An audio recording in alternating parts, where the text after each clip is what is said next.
Brano ne ni dmoje mi na ge dmobi e chewa ama benkele ama bile sani anyami tete ine wo adumo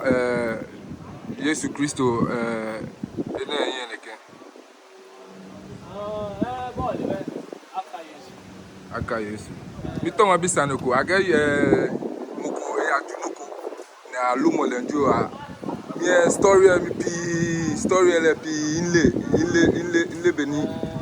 o mi ton ogla mi fi o ke chon makwe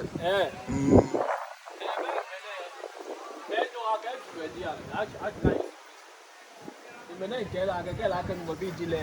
ejie na ejile mo ko be che ga konwe demo ni mole